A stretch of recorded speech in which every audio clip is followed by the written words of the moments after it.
नमस्कार, मैं हूं डॉक्टर हिमांशु द्विवेदी और डिबेट@8 में आपका स्वागत है। हमारे इस खास पेशकश में आज हम बात करेंगे तबादले पर छिड़ी सियासत की। शासन बड़ा या प्रशासन, मंत्री के पास अधिकार या एसपी का विशेष अधिकार? यह छत्तीसगढ़ के सियासी हलकों में यही सवाल छाया हुआ है। मामला बस्तर संभाग के सुकमा जिले का है, जहां मंत्री ने एक टीआई का तबादला करने के लिए एसपी को पत्र लिखा और एसपी ने भी पत्र लिखकर मंत्री को जवाब दे दिया। लेटर वार का मामला जब सीएम तक पहुंचा तो एसपी पर गाज गिरी और सीधे पुलिस मुख्यालय अटैच कर दिया गया। इसके बाद से अफसरशाही बनाम तानाशाही को लेकर सियासत तेज है और आज हम इसी मुद्दे पर बात करेंगे। जब भूपेश बघेल ने मुख्यमंत्री पद की शपथ ली थी तो उसी के साथ उन्होंने नारा दिया था कि अब वक्त है बदलाव का। ताजा तरीन मामला उस बदलाव का ही कुल मिलाकर एक नमूना है। छत्तीसगढ़ 15 साल से इस प्रकार के तेवर का आदी नहीं रहा।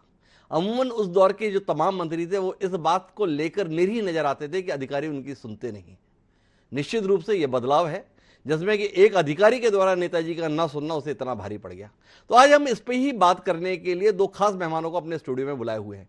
वह भी बदलाव के साक्षी हैं। किसी समय अधिकारी हुआ करते थे, आज नेता के रूप में है।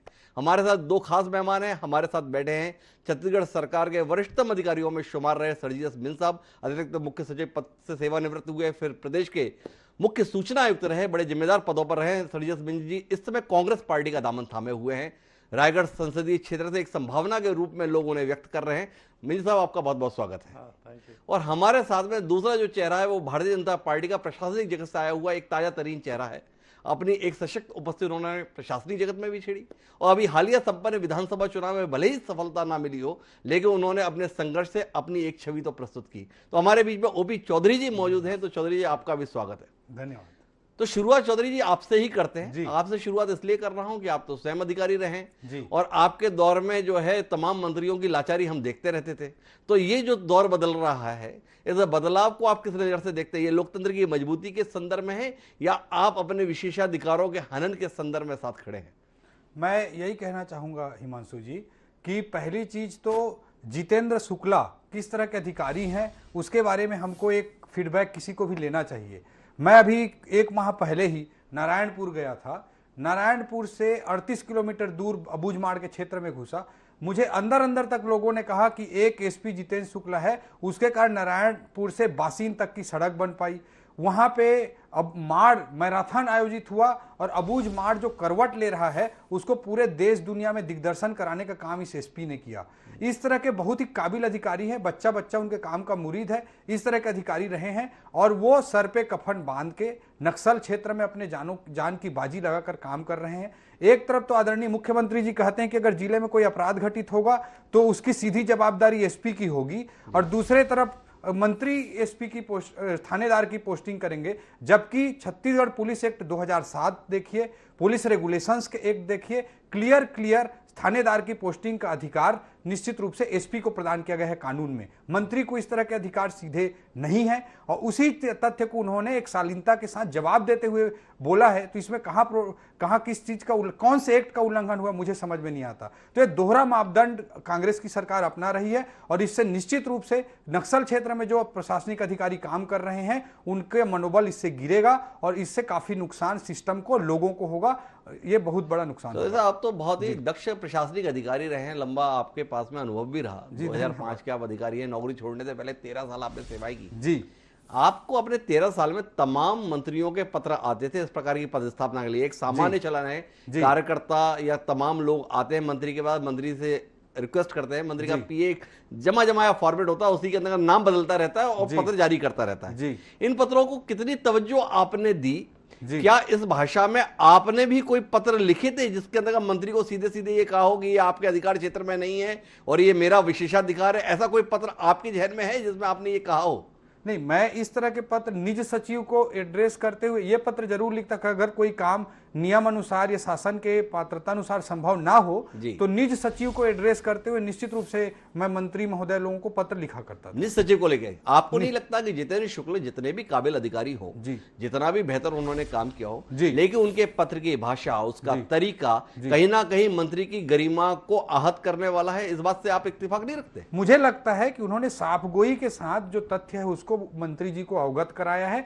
कोई धृष्टता जैसी बात मुझे उस पत्र में नहीं दिखाई देती। और मैं ये कहना चाहूंगा कि जो मंत्री महोदय पत्र लिख रहे हैं उसमें निश्चित रूप से एक हस्तक्षेप की बू आती है, स्पष्ट रूप से दिखाई देता है। और नक्सल क्षेत्र में, सुकमा जैसे क्षेत्र में जहां मामला इतना संवेदनशील होता है, वहां पुलिस का विशेषाधिकार, पुलिस का अधिकार जब तक थानेदार को अपने तरीके से वो पोस्ट करने का नहीं रहेगा तो निश्चित रूप से वो परफॉर्म नहीं कर पाएगा। और ये नक्सलवाद के साथ ये सरकार निश्चित रूप से, मैं पहले दिन से ही जब से सरकार बनी है देख रहा हूं कि गैर जिम्मेदाराना बयान आए और अभी उसी तरह की हरकत सुकमा जैसे क्षेत्र में की जाती है। ये नक्सलियों के हिसाब से ये विशेष ऑपरेशन का टाइम है, उसमें इस तरह की हरकतें की जा रही है।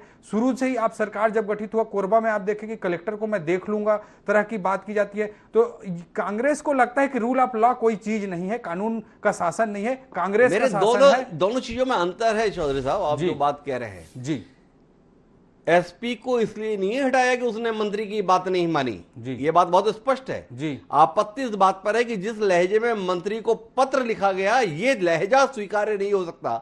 एक जनप्रतिनिधि हैं कवासी लखमा, 5 बार से वहां विधायक हैं, जी, छत्तीसगढ़ शासन में मंत्री है, उनको अगर आप यह बताएं कि जिले के संदर्भ में जिम्मेदारी मेरी और मेरा विशेषाधिकार है, तो क्या एक एसपी को, मतलब आपने तो सिविल सर्विसेज के आचरण संबंधी नियमों को बहुत गंभीरता से अध्ययन किया है और आपके साथ में कभी ये शिकायत भी नहीं आई जी, क्या आप नहीं मानते हैं कि एक नवोदित अधिकारी के द्वारा, जिसका कुल मिला के 5 साल का कैरियर है, उसने एक मंत्री को उसकी हैसियत दिखाने की गुस्ताखी की? नहीं, हैसियत दिखाने की गुस्ताखी है, कांग्रेस की मानसिकता में लग सकता है।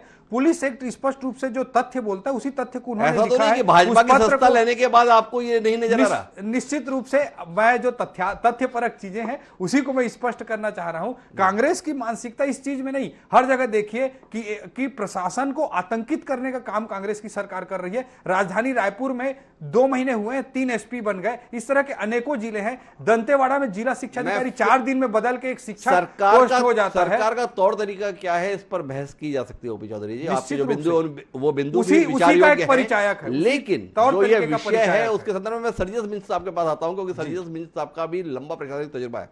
मिर्जा, आपने तो तकरीबन 35 साल जो है बतौर प्रशासनिक अधिकारी और उसके बाद फिर सूचना आयुक्त के तौर पर भी 5 साल काम किया। मेरा आपसे सवाल यह है, कांग्रेस नेता के तौर पर मैं बाद में सवाल करता हूं कि क्या एक प्रशासनिक अधिकारी को, एक पुलिस अधिकारी को, उसकी सिविल सर्विस संबंधी जो आचरण नियम है उसके अंतर्गत क्या इस प्रकार के पत्र, इस प्रकार की भाषा के प्रयोग करने की अनुमति है? मेरा सवाल आपसे पहले तकनीकी तौर पर यह जानने का है। देखिए, जो सरकार में व्यवस्था है जी, जो भी प्रतिनिधि कोई भी पत्र किसी भी अधिकारी को लिखता है या कोई निवेदन प्रस्तुत करता है, तो उसके लिए सामान्य प्रशासन विभाग के निर्देश हैं कि उनको किए गए कार्यों का स्थिति बताने वाला जवाब देना चाहिए। जी, अब यहाँ पर जो विवाद की स्थिति है जी, वो इसका नहीं है कि उसने कार्य किया कि नहीं किया, ये एक धृष्टतापूर्ण जो शब्दों का उपयोग करते हुए पत्र लिखा गया है वो विवाद का विषय है। जी, केवल अगर वो लिख देते कि भाई ये संभव नहीं है जी, किया जाना किन्हीं परिस्थितियों में, जी, वो एक साधारण सा पत्र हो सकता था, जी, वो सूचित करने वाला होता। जी, लेकिन यहाँ पर उन्होंने मंत्री जी को अपने कर्तव्य के बारे में सिखाना जी, और ये बताना कि ये मेरा विशेष अधिकार है। कोई विशेष अधिकार नहीं होता, अधिकार दिया हुआ है, अधिकार दिए गए हैं हर एक स्तर पर। जी, तो उन अधिकारों के तहत उसको वो पूर्णतः स्वतंत्र है वो आदेश करने के लिए। जी, लेकिन यहाँ पर उसका प्रश्न तो उठता नहीं है। जी। यहाँ प्रश्न उठता है कि जवाब किस तरह से दिया गया। तो मेरा सवाल आपसे ये, क्या इसका प्रतिकार उनके तबादले के रूप में संभव था? जैसा कि आपको ओपी चौधरी जी भी बता रहे थे, तमाम लोग भी मानते हैं कि वो एक उत्कृष्ट किस्म के अधिकारी हैं। जिस प्रकार का काम नारायणपुर के पुलिस अधीक्षक के तौर पर उन्होंने किया, तो उसके मद्देनजर अगर उनसे ये गलती हो गई या ये धृष्टता हो गई तो इसके संदर्भ में चेतावनी पत्र भी दिया जा सकता था। लेकिन क्या तबादला ही इसका समाधान है कि आपने 2 महीने के अंदर उठाकर उन्हें वापस इधर कर दिया? देखिए, यहाँ पर अधिकारी की जो अपनी क्षमता है या काबिलियत है उस पर तो कोई प्रश्न नहीं उठाया गया है जी। यहाँ पर प्रश्न उठता है कि सरकार किस तरह से चले, प्रशासन किस तरह से चले, चाहे वो राज्य स्तर का हो चाहे जिला स्तर का हो। जी। जहाँ का जनप्रतिनिधि जो 5 बार विधायक चुना गया आज मंत्री है जी। अब वहाँ का एक पुलिस अधीक्षक जी इतना भी संबंध नहीं रख पाया कि एक संवाद की स्थिति बनी रहे। जी उनके साथ मिल करके समझा सकता था, जी उनसे फोन करके बता सकता था, जी और यही आपस चीज में मंत्री जी भी कर सकते थे सर। जी मंत्री जी के तो बात की बात आती है। जी यहाँ पर मंत्री जी कहें पहले आएंगे। मंत्री जी ने चिट्ठी लिखा, तो चिट्ठी लिखने के बाद ये क्या आपको ऐसा नहीं अधिकारी लगता मिल साहब, क्योंकि आप तो प्रशासनिक अधिकारी, कि 15 साल जो भाजपा का राज रहा उसमें अधिकारियों को अपेक्षा ये हो गई कि मंत्री उनसे निवेदन करें, अधिकारी उनसे बात करने में थोड़ी तौहीन महसूस इसमें मैं करेंगे। ऑब्जेक्शन करूंगा। नहीं मैं आपके भी बात आऊंगा, मैं सर्जिस जी, साहब से पूछ तो लूं। ये मुझे ऐसा लगता है कि जो अधिकारी थे, अब चूंकि मैं व्यक्तिगत उनको नहीं जानता हूं, ना ही कभी मुलाकात है, जी लेकिन उनके अंदर में एक किसी तरह की कुंठा रही है, एक क्रोध रहा है किसी बात को लेकर के, जी और वो इस पत्र के जरिए वो प्रकट हुआ है। जी अन्यथा एक सामान्य शिष्टाचार है कि अगर कोई पत्र आया है और वो भी एक जनप्रतिनिधि का जो उस जिले को बिलोंग करते हैं, उस जिले से आते हैं और उस जिले के मंत्री भी हैं, जी ठीक है ना, तो ऐसी स्थिति में तो और भी सौहार्दपूर्ण एक संबंध बनना चाहिए। जी और उनके जो संवाद की स्थिति है वो उसको ऐसा लगता है कि बिल्कुल संवादहीनता थी। जी ऐसी परिस्थिति में प्रशासन का वहां पर सही रूप से चलना जी या एक शांतिपूर्ण वातावरण में चलना मुझे लगता है कि संभव नहीं था, और वो एक विवेक है राज्य सरकार का, और जी। इसीलिए उनका तबादला किया मेरे गया पास है आपसे भी एक सवाल है सर इस संदर्भ में, कि उससे पहले ओपी चौधरी साहब को कुछ आपत्तियां हैं, तो मैं उनकी आपत्तियां सुनना चाहूंगा जो बातें चर्चा में आई है उसको। मैं यही कहना चाहूंगा कि पुलिस अधीक्षक ने मंत्री जी को जो पत्र लिखा है उसमें धृष्टता, अभद्रता जैसी कोई चीज नहीं है। पूरा प्रदेश सोशल मीडिया के माध्यम से उस पत्र को पढ़ रहा है। दूसरा चीज मैं कहना चाहूंगा कि मंत्री जी भी जो पत्र लिखते हैं वो लिखते हैं कि इसको ट्रांसफर करके मुझे बताओ जी, जबकि पुलिस एक्ट 2007 कहता है कि ये ट्रांसफर पुलिस अधीक्षक को करना है। तो मंत्री जी का सीधा सीधा हस्तक्षेप दिखता है। ये कहीं से नहीं लिखते कि ये समस्या आ रही है, कि ये सुधार होना चाहिए, इस तरह की कोई बात नहीं, इसको बदलो। इस धृष्टता उनके पत्र में भी है, और उसके जो कि एक्ट में उनको अधिकृत नहीं किया गया है। तो निश्चित रूप से उसके अधिकार का हस्तक्षेप हो रहा है, और अधिकार हस्तक्षेप होने के साथ साथ महत्वपूर्ण बिंदु है कि संवेदनशील सुकमा जैसे नक्सल प्रभावित क्षेत्र में कर्मचारियों के, अधिकारियों के, पुलिस के मनोबल को कैसे बनाया जाए। पूरे देश के नक्सलवाद की लड़ाई बस्तर से लड़ी जा रही है, और वहां पुलिस के साथ अगर इस तरह का व्यवहार हो रहा है। स्वयं अधिकारी रहे हुए मेरा आपसे सवाल है कि अगर मंत्री के पत्र में कुछ आपत्तिजनक था जी, तो इसके संदर्भ में क्या मंत्री से सीधे उलझना ही आईपीएस अधिकारी के पास विकल्प है, या अपने विभागीय मंत्री को इस संदर्भ में अवगत कराना, या अपने विभाग के वरिष्ठ अधिकारी को अवगत कराना कि मंत्री जी ने इस आशय का पत्र भेजा है जो उचित नहीं है, ये करना ज्यादा उचित था? जो पत्र भेजा गया है हिमांशु जी, वो बिल्कुल तथ्यपरक पत्र है, जो कि एक्ट के आधार पर सीधा सीधा तथ्य लिखा गया। उसमें कोई धृष्टता मुझे नहीं दिखाई देती, और प्रदेश के लोगों को भी नहीं दिखाई दे रही है।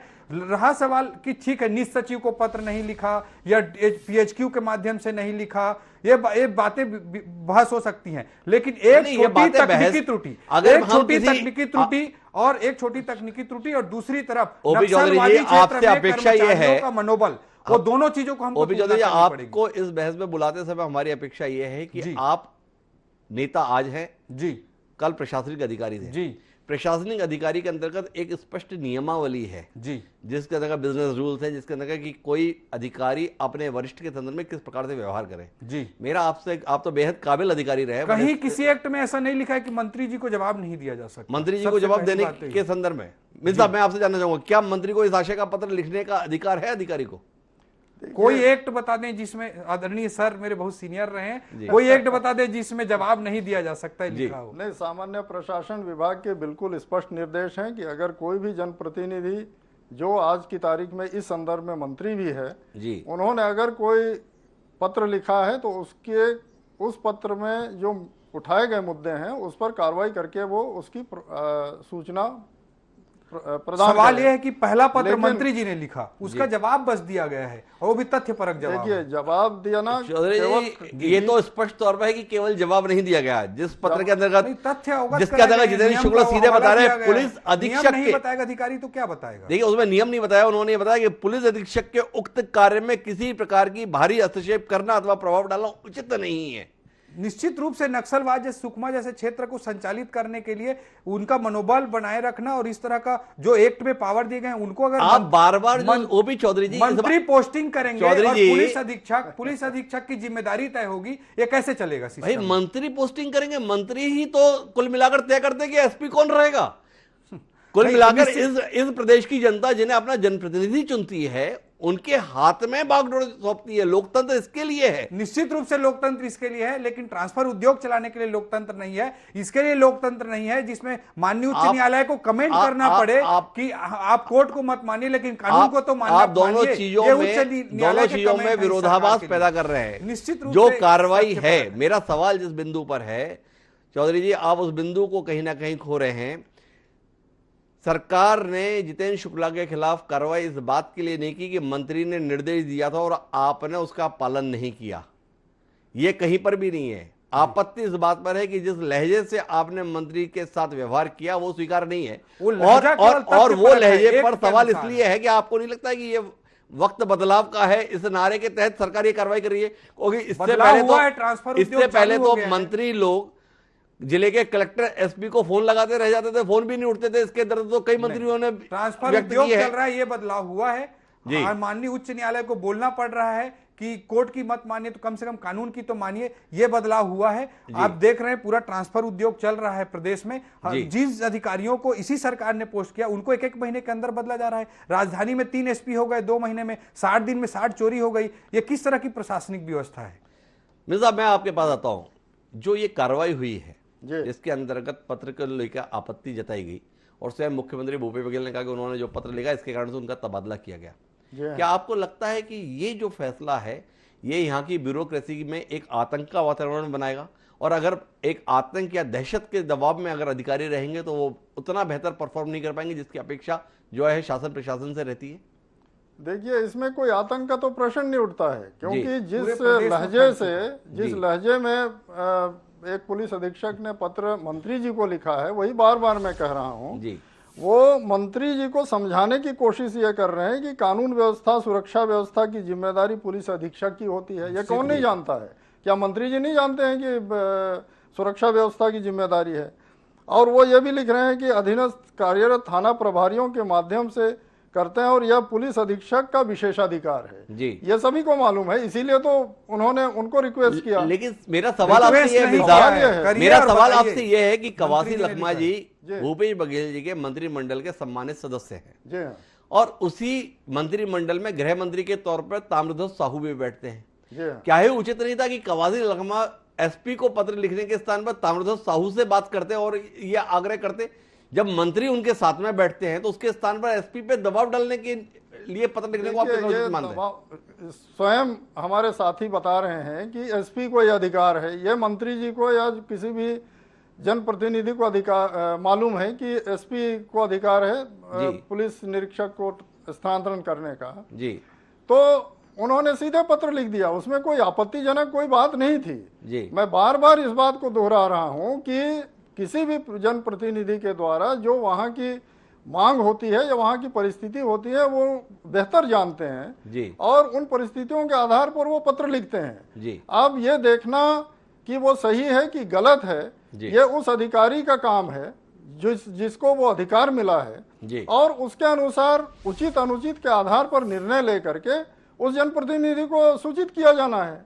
तो इसमें कोई प्रक्रिया में कोई कहीं पर कोई गलत नहीं है, लेकिन जिस तरह से जिस भाषा का उपयोग पुलिस अधीक्षक ने किया है निश्चित तौर पर यह बहुत आपत्तिजनक है जी। तो इसलिए इसमें कोई गलत कुछ भी नहीं है। लेकिन क्या उतना ही आपत्तिजनक ये कार्रवाई भी नहीं है? भाई भाषा गलत थी, नया अधिकारी है, 5 साल का कुल तजुर्बा है, उसे बोला भी जा सकता था, समझाया भी जा सकता था, डांटा भी जा सकता था हाँ। सीधे उठाकर उसे लाके रायपुर पीएचक्यू पदस्थ कर दिया। क्या आपको नहीं लगता कुछ ज्यादा ही कड़ी कार्रवाई हो गई?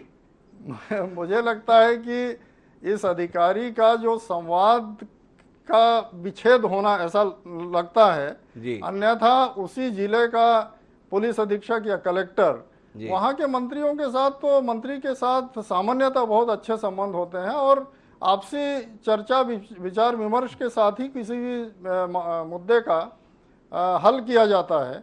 पर यहाँ पर पत्राचार हुआ, ठीक है, मंत्री जी ने लिख दिया, लेकिन उनकी पूरी जिम्मेदारी थी कि उनके साथ या तो फोन पे बात करते, जा करके चर्चा कर लेते, या कठिनाई बता देते, और या सिंपल सा एक पत्र लिख देता सूचित करते हुए जी। कि किन्हीं कारणों से यह अभी संभव नहीं है, बाद में देख लेंगे, इस तरह का। जी। तो उसमें थोड़ी किसी व्यवहार तरह- कुशलता की कमी रह गई, आपका कहना है। बिल्कुल बिल्कुल। तो जी, थोड़ी जी। हाँ, थोड़े व्यवहार व्यव- कुशलता। थोड़े व्यवहार कुशलता की अगर कमी हो गई, निज सचिव ना लिख के सीधा मंत्री जी को अगर पत्र लिख जवाब में लिख दिया, तो इतने छोटे तकनीकी कारण से सुकमा जैसे नक्सली क्षेत्र के पुलिस व्यवस्था से छेड़छाड़ करना निश्चित रूप से वहां कर्मचारियों और पुलिस के मनोबल को गिरा रहा है। पूरे प्रदेश में इस तरह की स्थिति निर्मित हुई है। ये 2000 से 2003 के बीच कांग्रेस की जो सरकार थी उसका पार्ट 2 और भयावह चौधरी, रूप में आपकी चालू जब हो गया है। सरकार थी तो एक अधिकारी जो है जगदलपुर में चश्मा लगा के मिल लिया था, तो आपकी सरकार ने जो है उसमें नोटिस जारी कर दिया था। नोटिस जारी किया, किसी को हटा नहीं दिया, वहां पे काम जी। करने का पूरा अवसर दिया गया। और आज देखिए कि बस्तर में यंग ऑफिसर्स को पोस्ट करने के कारण कितने अच्छे परिणाम भी आए हैं। वहां education city, livelihood college, Bijapur और दंतेवाड़ा के हॉस्पिटलों में सुधार। परिणाम तो सरकार को इस रूप में मिलेगी, 12 में से 11 सीटें कांग्रेस के खाते में चलेगी। चौधरी जी, 15 साल तक जनमत मिला, ये 15 कैसा साल तक जनमत मिला इसी सरकार को। ये कैसा काम जो है 4 उन चुनावों अधिकारी, में 3 चुनाव भाजपा जीती है ये छत्तीसगढ़ कैसा में। काम एक ही उन जगह चुनावों जनमत में, नहीं ये मिला। कैसा काम उन चुनावों में हुआ उस अधिकारियों के द्वारा कि अभी हालिया जो विधानसभा चुनाव हुआ, सरकार 12 में से 11 सीटें हार गई। 4 चुनाव छत्तीसगढ़ गठन के बाद हुए हैं, उनमें 3 भाजपा जीती है, 1 कांग्रेस जीती है, 3/4 बार भाजपा जीती है। और अगर मैं कांग्रेस से पूछूं पूरे देश में लगातार 15 साल तक कहां रूल किया गया है, तो उदाहरण पिछले 30 साल में अरे अभी कांग्रेस तो को नहीं आप जो मिलेंगे। बस्तर के संदर्भ में गुणगान कर रहे थे यंग ऑफिसर के संदर्भ में, निश्चित मेरा तो रूप उसको इस- लेके सवाल है। आपने इसीलिए उस विषय को 15 दिल साल पे तक लेके- जनमत मिला, इसीलिए 15 साल तक जनमत मिला हिमांशु जी। बस्तर में तो आप लगातार 2 चुनाव हारे, इससे पहले वाला जो चुनाव था उसमें भी आपकी 3 ही सीटें आई थी बस्तर में। देखिए, और इस बार आपकी जो है 1 प्रदेश सीट आई। में 2003 में जो स्थिति थी उससे 2018 की तुलना में बहुत अच्छी स्थिति है प्रदेश की। और इन 15 सालों में अच्छे काम हुए, इसीलिए 3 बार जनता ने भारतीय जनता पार्टी को जनमत दिया है। एक बार जनमत का पीछे चला जाना कोई जो लोकतंत्र की एक सामान्य प्रक्रिया है, इसे हम स्वीकार करते हैं और फिर से हम निश्चित रूप से जनमत प्राप्त करेंगे। बहरहाल मैं अब विषय के समापन पे आता हूं। मेरा सवाल आपसे ये है चौधरी जी, आपके पास में कोई सुझाव है इस प्रकार की जो प्रशासनिक व्यवस्था के अंतर्गत एक संवादहीनता की स्थिति बनी, जो मिस साहब ने भी कहा कि अगर एसपी और मंत्री के बीच में एक ठीक संबंध रहता तो ऐसी नौबत ही नहीं आती। आपको लगता है इस संदर्भ में कोई सुझाव है आपके पास में कि क्या कुछ होना चाहिए? मैं यही कहना चाहूंगा कि जो मंत्री जी हैं उनको अगर कोई निज सचिव है, कोई तकनीकी त्रुटि है, उसको तवज्जो ना देकर नक्सल क्षेत्र में अधिकारियों कर्मचारियों के मनोबल को बढ़ाने पर इस सरकार को तरजीह देनी चाहिए, जो नहीं हो रहा है। नील साहब, मैं आपसे आखिरी टिप्पणी चाहूंगा इस विषय के संदर्भ में कि जैसे ये एक नजीर बना के मंत्री को पत्र लिख दिया और नतीजा इस रूप में हुआ, पर इसकी पुनरावृत्ति ना हो तो क्या कुछ ऐसा होना चाहिए जिससे ऐसी नौबत ही ना आए? इसके संदर्भ में आपकी तरफ से कोई बात? देखिए, इसमें सरकार के द्वारा जो समय समय पर, बहुत आज की नहीं, मध्य प्रदेश के ज़माने से जो सरकार के द्वारा जो समय समय पर निर्देश जारी किए गए हैं बहुत स्पष्ट हैं। और वो निर्देश ये हैं कि जनप्रतिनिधियों के साथ एक आदर का, सम्मान का भाव हर एक अधिकारी रखे, और जो भी उनके साथ विचार विमर्श होता है या पत्राचार होता है उसमें भी शालीनता दर्शाई जाए या प्रकट की जाए। और इस प्रकार जो इस पत्र में जो जिस तरह की भाषा का उपयोग किया गया है, निश्चित तौर पर ऐसा लगता है कि एक आदिवासी क्षेत्र का विधायक है और आदिवासी क्षेत्र का वो विधायक आज मंत्री है, तो उसको एक छोटा बनाने का या मैं इस पे थोड़ा सा ऑब्जेक्शन करूंगा। वो निश्चित रूप से बताया गया उस अधिकारी नारायणपुर में भी काम किया है और वनवासी भाइयों के लिए, आदिवासी भाइयों के लिए इतना काम चौधरी जी, करके आपका दिखाया कहना है। बिल्कुल ठीक है, आपकी पूरी बात भी हमने सुनी ही। मूल बात यह है कि पिछली जो सरकार थी उसमें नेताओं की ये शिकायत थी कि अधिकारी हमारी नहीं सुनते।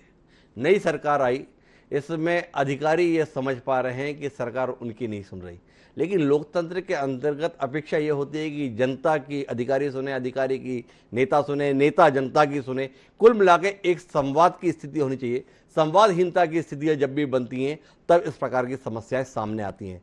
जैसे ताज़ा तरीन मामला है कि अगर मंत्री और पुलिस अधीक्षक के बीच में संवाद की स्थिति रहती तो शायद इस खतो किताबत की जरूरत ही नहीं पड़ती। आज के समय में जब कोई जनाब एक दूसरे को पत्र लिखना भूल चुका है, फोन का माध्यम है, व्हाट्सएप का माध्यम है, इससे जब संवाद हो जाते हैं तब ऐसे पत्र की औपचारिकताओं में उलझकर पूरी प्रशासनिक व्यवस्था को दांव पर लगा देना कहां तक सही है। निश्चित रूप से नई सरकार आई है, नई सरकार के साथ जनता की उम्मीदें हैं। जनता की उम्मीदों को पूरा करने पर अगर सरकार ध्यान दे बजाय इन अधिकारियों को टांगने के, ऐसी भी अपेक्षा कहीं ना कहीं जनता से ही सुनाई देती है। आज की बहस में केवल इतना ही। कल फिर मुलाकात होगी नए विषय के साथ में। आप दोनों मेहमानों का बहुत बहुत धन्यवाद हमारी चर्चा को सार्थक बनाने के लिए। नमस्कार, हमें दीजिए इजाजत।